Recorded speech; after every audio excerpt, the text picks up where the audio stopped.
So what happens when death occurs? So we'll use the $5 million for example. So when you pass away, there's going to be a $5 million death benefit that's paid out to your beneficiaries completely income tax free. So that's very powerful, knowing that life insurance death benefits are income tax free. There could be estate tax, which that won't apply for 99% of people, but there could be estate taxes if you cross the estate tax threshold. Next thing to be aware of is there's no probate. So when you pass away, that money can be passed down to your heirs very quickly. Usually, depending on the carrier, it can be about a week, and it's not going to get tied up in the probate court, which I don't know if you have gone through that yourself or you know someone that's gone through a probate court. It is not a fun process. It's a grueling process, and these proceeds can bypass that. And then lastly, it's like, okay, what do we do with the $5 million? It's like, okay, I left $5 million to my spouse, let's say. What could they potentially do with it? Remember, the whole point of death benefit, the whole point of coverage of insurance coverage or life insurance coverage is to replace income.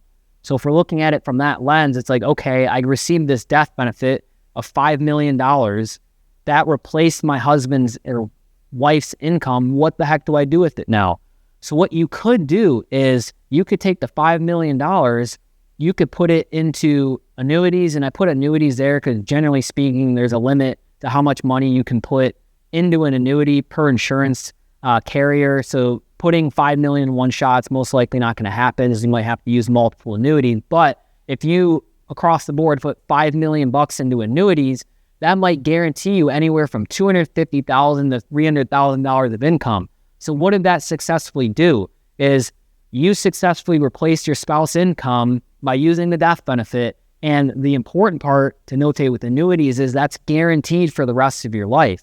Okay, so this $250,000 to $300,000, that's locked in, and you know in the back of your mind, okay, my husband or my wife, whoever was earning this amount of money, we've now successfully replaced their income, and I know and have that peace of mind that it's contractually guaranteed I'm guaranteed to be paid that every single year for the rest that I live, the rest of my life as long as I live.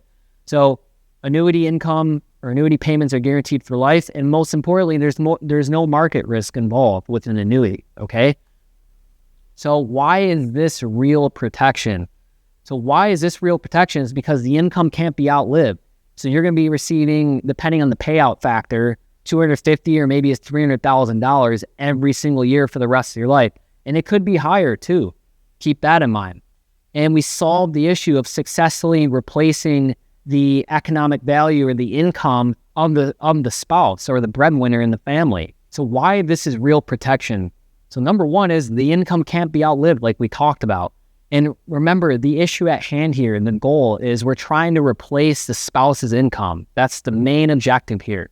So I'm not saying put all of your money into an annuity, but for the right person, that might be the smart choice, especially if the surviving spouse is very emotional and if they had their hands on a lump sum of $5 million, that might lead to spending and blowing it or poor investment decisions. So by putting it into an annuity that replaces the spouse's income or even more in some cases, right? If you put $5 million into annuities, you might have $300,000 of income. Well, if the spouse was getting $250,000, obviously that's more than what you were getting before. But what that allows you to do is you have peace of mind that check or that yearly income is going to come in. And if you're already in the habit of saving and investing money off of your spouse's income, well, you can do the same thing with the annuity income. So you're getting $250,000 a year coming in or $300,000, just save and invest that money like you were doing before. But you know, okay, it's as if my spouse is still here. So if you're used to getting that amount of money in each year, instead of your spouse bringing that money in, right, it's the annuity that's kicking that money off. So that's really the power of maximizing human life value and moving it over to an annuity is you truly are replacing your household or your spouse's income in this case.